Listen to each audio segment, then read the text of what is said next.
इस लेक्चर में हम देखेंगे कि फ़िज़िक्स क्या है और इंसान फ़िज़िक्स तक कैसे पहुंचा। तो चलिए स्टार्ट करते हैं। क्या सवालात पैदा होते हैं आपके ज़हन में जब आप किसी चीज़ को पहली दफ़ा देखते हैं? मान लीजिए कि कंप्यूटर को आपने पहले कभी नहीं देखा, तो इसे पहली दफ़ा देखने पर आपके ज़हन में जो सवालात पैदा होंगे वो कुछ इस तरह के होंगे। What is this thing? ये क्या चीज़ है? How does it work? ये कैसे काम करती है? What is its purpose? इसका मकसद क्या है? And how can it be created? और इसे कैसे बनाया जा सकता है? लेकिन क्या ये सवालात सिर्फ आप ही के ज़हन में पैदा होते हैं? हरगिज़ नहीं। ये सवालात या इस तरह के सवालात हर उस इंसान के ज़हन में पैदा होंगे जो कभी किसी चीज़ को पहली दफ़ा देखेगा। कुछ इस तरह के सवालात उस वक्त भी पैदा होते थे जब इंसानियत की शुरुआत हुई थी, लेकिन उस वक्त पैदा होने वाले सवालात का ताल्लुक नेचर के साथ हुआ करता था। उस वक्त इंसानी ज़हन में जो सवालात पैदा होते थे वो कुछ इस तरह के थे। What is fire? आग क्या है? What is soil? मट्टी क्या है? What is water, sun and moon? पानी, सूरज, चांद, ये क्या चीज़ें हैं? और इसी तरह दिन और रात एक दूसरे में कैसे तब्दील होते हैं। आप देख सकते हैं आग, मट्टी, पानी, सूरज, चांद, दिन और रात, इन सब का ताल्लुक नेचर के साथ है।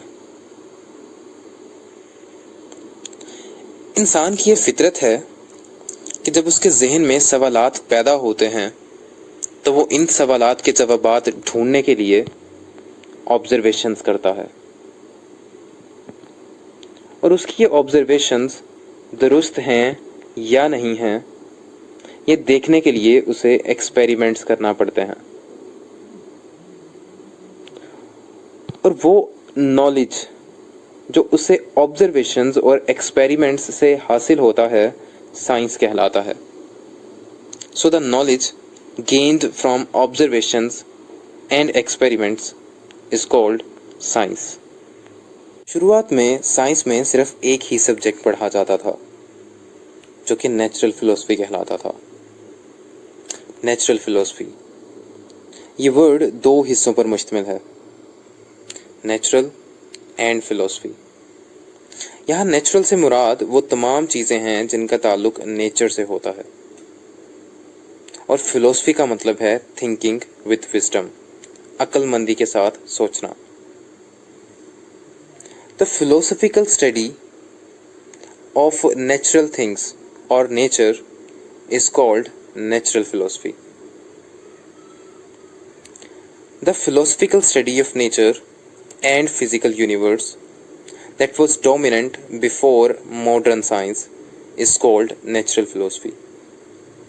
इस डेफिनेशन में फिजिकल यूनिवर्स से मुराद कायनात की वो तमाम चीज़ें हैं जो कि वजूद रखती हैं, और यहाँ मॉडर्न साइंस का मतलब आज की मौजूदा साइंस है। आज की मौजूदा साइंस से पहले कायनात और नेचर के बारे में जो स्टडी थी वो नेचुरल फिलॉसफी कहलाती थी। बाद में इसे दो मज़ीद हिस्सों में तोड़ा गया जिनमें लिविंग थिंग्स और नॉन लिविंग थिंग्स शामिल हैं। लिविंग थिंग्स को बायोलॉजिकल साइंसेस जबकि नॉन लिविंग थिंग्स को फिजिकल साइंसेस का नाम दिया गया, और फिर फिजिकल साइंसेस को मज़ीद फिजिक्स और केमिस्ट्री में तकसीम कर दिया गया। इस तरह साइंस बायोलॉजिकल साइंसेस, फिजिक्स और केमिस्ट्री में तकसीम हो गई। अब हम फिजिक्स को डिफ़ाइन करते हैं जो कि साइंस की एक ब्रांच है। फिजिक्स को डिफ़ाइन करने के लिए मुझे मैटर और एनर्जी को समझना होगा। Matter, anything that have mass and occupies space is called matter। वो तमाम चीज़ें जो कि वजूद रखती हैं, मैस रखती हैं और जगह घेरती हैं, मैटर कहलाती हैं। ईंट, इसका मैस भी होता है और ये जगह भी घेरती है, तो ये मैटर है। इसी तरह गैस और लिक्विड, इन दोनों का भी मैस होता है और ये जगह भी घेरती हैं, तो ये भी मैटर है। एनर्जी को मैं यहाँ डिफ़ाइन नहीं करूँगा क्योंकि हम इसे अगले चैप्टर्स में डिटेल में पढ़ेंगे, लेकिन यहाँ पर मैं एनर्जी की कुछ फॉर्म्स का जिक्र किए देता हूँ, जिनमें लाइट एनर्जी और हीट एनर्जी शामिल हैं। इसके अलावा इलेक्ट्रिकल एनर्जी और साउंड एनर्जी भी एनर्जी ही की फॉर्म्स हैं। फिजिक्स को डिफाइन करने के लिए मुझे मैटर और एनर्जी की ज़रूरत क्यों पड़ रही है? क्योंकि फिजिक्स कायनात का इल्म है और कायनात या तो मैटर और या एनर्जी से मिलकर बनी है।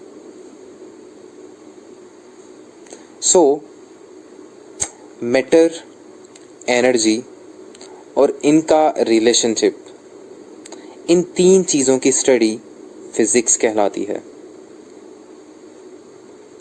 The branch of science which deals with the study of matter, energy and the relationship between them is called physics.